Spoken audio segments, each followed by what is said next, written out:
പ്രേക്ഷകരുടെ ശ്രദ്ധയ്ക്ക് നമ്മുടെ ചാനൽ 24 കേരള വിഷൻ കേബിൾ നെറ്റ്വർക്കിൽ ചാനൽ നമ്പർ 19-ലും ACV കേബിൾ നെറ്റ്വർക്കിൽ 126-ലും ലഭ്യമാണ്. 24 ആദ്യം ആധികാരികം. ബിന്നി ചേച്ചിയുടെ രണ്ടാമത്തെ മോൻ ഉണ്ടാവാൻ കാരണം ദിലീപേട്ട.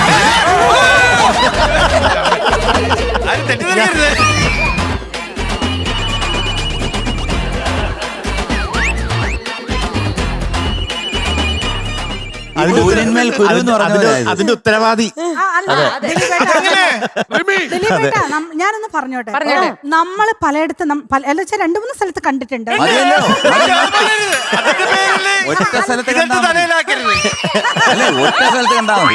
നമ്മള് ഫ്ലൈറ്റിൽ വെച്ച് കണ്ടപ്പോഴും ഞാൻ ആ മോനെ ഞാൻ പരിചയപ്പെട്ട മോനുമായിട്ട് നമ്മൾ വർത്താനൊക്കെ പറഞ്ഞായിരുന്നു. ഇതിന്റെ ഇടയിൽ കറണ്ട് പോലെ ഒരു ക്ലാരിറ്റി വേണം. വീട്ടിൽ ചെല്ലാൻ പറ്റില്ല. അല്ല എന്താന്നറിയാമോ, എന്റെ ഏറ്റവും ഇഷ്ടമുള്ള നടൻ ആരാന്ന് ചോദിച്ചാൽ എനിക്ക് ഏറ്റവും ഈ ലോകത്തിലെ ഞാൻ ദിലീപേട്ടന്റെ ഭയങ്കര ഫാനാണ്. കാരണം എന്താ വെച്ചാൽ ഞാനൊരു പക്ഷേ ഞാനൊരു സംഗീതക്കാരി ആയില്ലായിരുന്നെങ്കിൽ ഒരു കോമഡിക്കാരി ആയേനെ. അല്ല ഇപ്പോഴും എനിക്ക് ഏറ്റവും സംഗീതവും തമാശയാണ് എന്റെ പക്ഷെ നമ്മള് ഒരു ട്രാജഡിയില നിർത്തിയേക്കണേ. അല്ല അങ്ങോട്ട് വരികയാണ്. അല്ലല്ല എന്താറിയോ, ഫൈനല് ഇതിന് ക്ലാരിറ്റി ഇല്ലെങ്കിൽ ട്രാജഡി ആവുള്ളൂ. ആ ട്രാജഡി കോമഡിയായി മാറും. കാര്യം നിങ്ങൾ പലപ്പോഴും പലയിടത്തും കണ്ടിരുന്നു അല്ലേ? അല്ല അങ്ങനെയൊന്നും ചോദിക്കരുത്. അതെ, അപ്പൊ ഞാൻ ഈ കഥയെല്ലാം പറഞ്ഞിട്ടുണ്ട്. ദിലീപേട്ടന് ഓർമ്മയില്ലെന്ന് തോന്നുന്നു. അപ്പൊ ഞാൻ അങ്ങനെ എന്റെ മോനെ മുഴുഗർഭിണിയായിരുന്നപ്പോ കുബേരൻ കാണാൻ പോയി.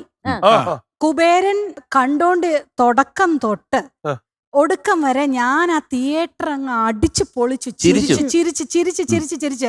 കൊച്ചി 27-ാം തീയതി പുറക്കണ്ട സിനിമ ഇറങ്ങിയപ്പോ 27-ാം തീയതി പുറക്കേണ്ട കൊച്ച് 7-ാം തീയതി അങ്ങനല്ല ഞാൻ കേട്ടത്. ആ സിനിമ തിയേറ്ററിൽ തന്നെ സംഭവിക്കുന്ന കൊച്ചിനെ കിട്ടി. ബഹളം കൂട്ടി സിനിമ കഴിഞ്ഞപ്പോ ടിക്കറ്റ് എടുക്കേണ്ട കൊച്ചിനെ എപ്പോ കയറ്റി? സിനിമ കഴിഞ്ഞപ്പോ ചേച്ചിയുടെ കൂട്ടത്തിൽ ഒരാളും കൂടെ ചിരിക്കുന്നു. ആ കൊച്ചു ചിരിച്ചോണ്ട് സത്യം അവൻ ഇറങ്ങി വന്നതേ പിറ്റേ ദിവസം തന്നെ എടുത്തു. അവൻ ആദ്യമായിട്ട് സംസാരിച്ചെന്താണെന്നറിയോ? ദിലീപൻ. അവൻ കുബേരനായിരിക്കും അല്ലേ? അവൻ ചിരിച്ചോണ്ട് അവനെ ഹാപ്പി മാൻ എന്നാണ് എല്ലാരും വിളിച്ചു. എന്തോ കുട്ടി ഇത്ര ചിരിക്കണേന്ന്. അല്ല അത് എളുപ്പം ഞാനങ്ങ് ഭയങ്കരമായിട്ട് ചിരിച്ചു മറിഞ്ഞു. ഈ കുട്ടി അപ്പൊ ഇവര് തലേ ദിവസം എന്ത് ഇത്ര ആയാസപ്പെട്ടേന്ന് ചോദിച്ചു. ഞാൻ പറഞ്ഞു ഒന്നും പറയണ്ട, ദിലീപേട്ടന്റെ കുബേരൻ സിനിമ കണ്ടതാണ് പ്രശ്നമായി പോയെന്ന് പറഞ്ഞു. പിന്നെ സുഖപ്രസവത്തിന് കുബേരൻ സിനിമ അങ്ങനെ ഒരു സിനിമയിൽ ഒതുക്കരുത്. ദിലീപിന്റെ എല്ലാ സിനിമകളും ചേട്ടാ ഞാൻ ഒരു കാര്യം കൂടെ പറയാം. ദിലീപിന്റെ എല്ലാ സിനിമകളും സുഖപ്രസവം പുതിയൊരു ടാഗ് സുഖപ്രസവത്തിന് ദിലീപിന്റെ സിനിമകൾ. ദിലീപേട്ടൻ വരുന്നു എന്നറിഞ്ഞ സമയം തൊട്ട് എന്റെ അടുത്ത് മീനൂട്ടി എനിക്കിത് എങ്ങനെയെങ്കിലും പറയണം, എനിക്കിത് അങ്ങനെ പിടിച്ചു വെച്ച് പുറത്തേക്ക് വന്നതാ. ഇന്നാണ് തുറന്നു വിട്ടത്. ഇതിനകത്ത് ഭയങ്കര സിൻസിയർ ആയിട്ടുള്ള ഒരു അതെ അതെ അതെ.